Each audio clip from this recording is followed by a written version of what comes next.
প্রিয় শিক্ষার্থী বন্ধুরা, আসসালামু আলাইকুম। আশা করি সবাই ভালো আছেন।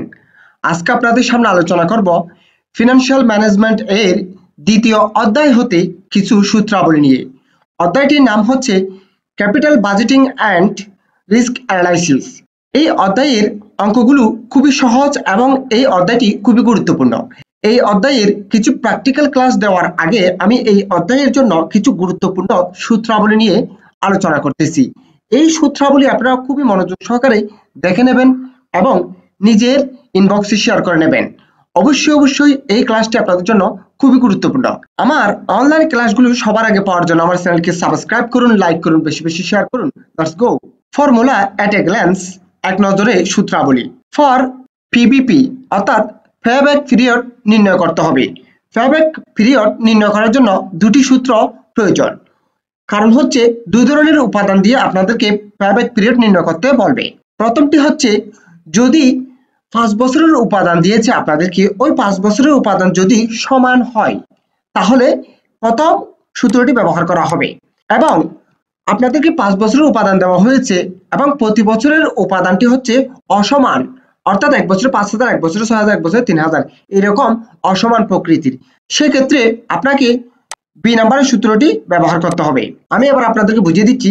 দেখুন, A number, if cash stream is even PBP equal to NCO divided by NCB, অর্থাৎ প্রদত্ত নগদগুলো যদি সমান হয় সেক্ষেত্রে পিবিপি সমান হবে NCU divided by NCB. NCU মানে হচ্ছে কি নেট ক্যাশ আউটলে অথবা ইনভেস্টমেন্ট, এনসিবি মানে হচ্ছে কি নেট ক্যাশ বেনিফিট। এরপর হচ্ছে B number, if cash flow is uneven, যদি প্রদত্ত নগদ উপাদানগুলো অসমান হয় সেক্ষেত্রে হবে দ্বিতীয় নম্বরের সূত্রটি, যেমন PBP equal to A plus NCO minus C divided by D. এই সূত্রের ব্যাখ্যা হচ্ছে এ মানে হচ্ছে the year in which the cumulative cash flow is near to the net cash outlay, অর্থাৎ আপনার এনসিওর পরিমাণ যদি 5 লক্ষ টাকা হয়, ওই 5 লক্ষ টাকার কাছাকাছি যে একটা কিউমুলেটিভ ক্যাশ ফ্লো পাবো তার বছরটি হচ্ছে এ। এরপর হচ্ছে এনসিও মানে হচ্ছে কি নেট ক্যাশ আউটলে, অর্থাৎ প্রারম্ভিক বিনিয়োগের পরিমাণ। সি মানে হচ্ছে the cumulative cash flow up to the year A, অর্থাৎ যে আমি একটি এ ধরে নেব, ওই এ এর উপরের যে একটি কিউমুলেটিভ ক্যাশ ফ্লো পাবো সেটি। এরপর হচ্ছে D, cash flow of flowing year of the year A, অর্থাৎ আমি যে একটি এ এর জন্য মান ধরে নেব, এর পরবর্তী যে মানটা থাকবে সেটি হচ্ছে ডি।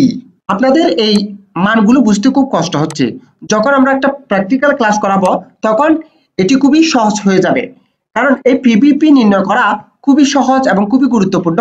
এরপর হচ্ছে ফর পিবিআর অর্থাৎ পেব্যাক রেসিপ্রোকাল নির্ণয় করতে হবে। এখানে হচ্ছে দুইটি সূত্র ব্যবহার করতে হবে। একটি হচ্ছে সমান ক্যাশ ফ্লোর জন্য, অপরটি হচ্ছে অসমান ক্যাশ ফ্লোর জন্য। A number, if cash stream is even, যদি নগদ উপাদানগুলো সমান হয় সেক্ষেত্রে পিবিআর হবে PBR equal to NCB divided by NCU into 100। NCU মানে হচ্ছে net cash outlay or investment, NCB মানে হচ্ছে নেট ক্যাশ বেনিফিট। এরপর হচ্ছে B number, if cash flow is uneven, যদি প্রদত্ত ক্যাশ উপাদানগুলো অসমান হয় সেক্ষেত্রে PBR equal to 1 divided by PBP into 100। PBR equal to payback reciprocal, PBP equal to payback period. এভাবে পিবিআর নির্ণয় করতে হবে। এরপর হচ্ছে for annual rate of return, ARR নির্ণয় করার জন্য সূত্র হচ্ছে কি average annual profit after tax divided by average investment. এটি হচ্ছে এআরআর নির্ণয় করার জন্য মুখস্থ সূত্র। কিন্তু এই যে নিচে একটা অ্যাভারেজ ইনভেস্টমেন্ট দেওয়া আছে, এটি নির্ণয় করার জন্য আরেকটা আলিত সূত্র ব্যবহার করতে হয়, যেটি হচ্ছে অ্যাভারেজ ইনভেস্টমেন্ট সমান net working capital plus initial investment plus service value divided by 2, অর্থাৎ এটি হচ্ছে অ্যাভারেজ ইনভেস্টমেন্ট মুখস্থ সূত্র ব্যবহার করে নির্ণয় করতে হবে। এরপরে অ্যানুয়াল রেট অফ রিটার্ন এর সূত্রে ব্যবহার করতে হবে average annual profit after tax divided by average investment. এরপর হচ্ছে ফর নেট প্রেজেন্ট ভ্যালু অর্থাৎ নেট বর্তমান মূল্য নির্ণয় করার জন্য সূত্র হবে NPV equal to PV of NCV অথবা পিভি অফ সিএফএটি অথবা টিপিভি মাইনাস এনসিও। অর্থাৎ এখানে হচ্ছে নেট প্রেজেন্ট ভ্যালু নির্ণয় করার জন্য একটি সূত্র হচ্ছে কি টিপিভি মাইনাস এনসিও অর্থাৎ total present value minus net cash outlet, যেটা পাবো সেটা হচ্ছে কি নেট প্রেজেন্ট ভ্যালু। এখানে আমি এই যে পিভি অফ এনসিবি অথবা পিভি অফ সিএফএটি এগুলি দিয়েছে হচ্ছে আপনার প্রদত্ত প্রশ্নে এরকমের কিছু উপাদান দেওয়া থাকবে, সেক্ষেত্রে এগুলোর বর্তমান মূল্য নির্ণয় করতে হবে এবং এগুলো বর্তমান মূল্য থেকে আপনাকে এনসিইউ বাদ দিতে হবে, সেক্ষেত্রে এনপিভি পাবো। প্র্যাকটিক্যাল ক্লাস দেখলে আপনারা আরো ভালোভাবে বুঝতে পারবেন। আপনারা এতটুকু মুখস্থ রাখেন এনপিভি সমান টিপিভি মাইনাস এনসিইউ, এটি হচ্ছে মুখস্থ সূত্র।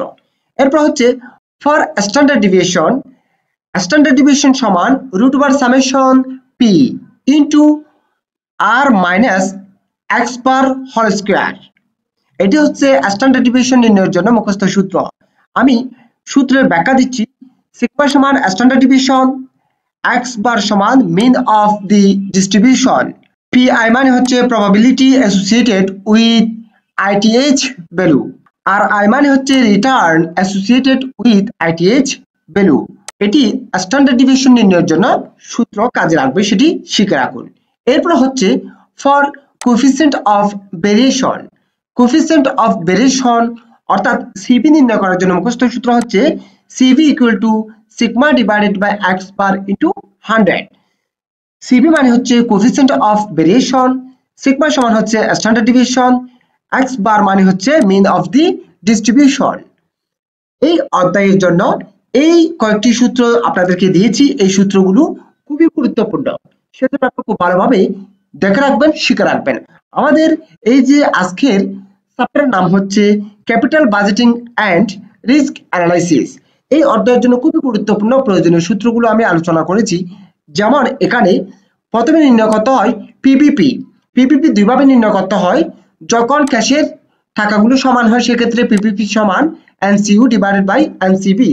যখন প্রদত্ত নগদ টাকাগুলো অসমান হয় সেক্ষেত্রে পিভিপি সমান A plus NCU minus C divided by D. এরপর হচ্ছে পিবিআর অর্থাৎ পেব্যাক রিসিপ্রিক্যাল, এটিও দুইভাবে নির্ণয় করতে হয়। যখন প্রদত্ত নগদ টাকাগুলো সমান হয় সেক্ষেত্রে পিবিআর সমান হয় NCB divided by NCU into 100। যখন নগদ প্রদত্ত টাকাগুলো অসমান হয় সেক্ষেত্রে PBR equal to 1 divided by PBP into 100। এরপর হচ্ছে annual rate of return, average annual profit after tax divided by average investment. এটি হচ্ছে অ্যানুয়াল রেট অফ রিটার্ন নির্ণয়ের জন্য মুখস্থ সূত্র। এরপর হচ্ছে এই যে নিচে অ্যাভারেজ ইনভেস্টমেন্ট থাকে তার জন্য আবার এক্সট্রা সূত্র ব্যবহার করতে হয়, যেটি হচ্ছে অ্যাভারেজ ইনভেস্টমেন্ট সমান net working capital plus initial investment plus salvage value divided by 2। এভাবে অ্যাভারেজ ইনভেস্টমেন্ট নির্ণয় করেই তারপর হচ্ছে অ্যানুয়াল রেট অফ রিটার্ন নির্ণয় করতে হয়। এরপর হচ্ছে ফর নেট প্রেজেন্ট ভ্যালু অর্থাৎ নেট বর্তমান মূল্য নির্ণয় করতে সূত্র হচ্ছে net present value equal to PV of NCB অথবা পিভি অফ সিএফএটি অথবা টিপিবি মাইনাস এনসিইউ। এরপরে আছে স্ট্যান্ডার্ড ডিভিশন। স্ট্যান্ডার্ড ডিভিশন নির্ণয় করার জন্য সূত্র হচ্ছে স্ট্যান্ডার্ড ডিভিশন সমান root over summation P into R minus X bar whole square. এরপরে প্রয়োজন হবে সিবি অর্থাৎ কোএফিসিয়েন্ট অফ ভেরিয়েশন সমান sigma divided by X bar into 100। প্রদত্ত সূত্রগুলো আপনাদের দেখতে বুঝতে কষ্ট হলেও যখন প্র্যাকটিক্যাল ক্লাস করাবো তখন আপনাদের বুঝতে খুবই সহজ হবে।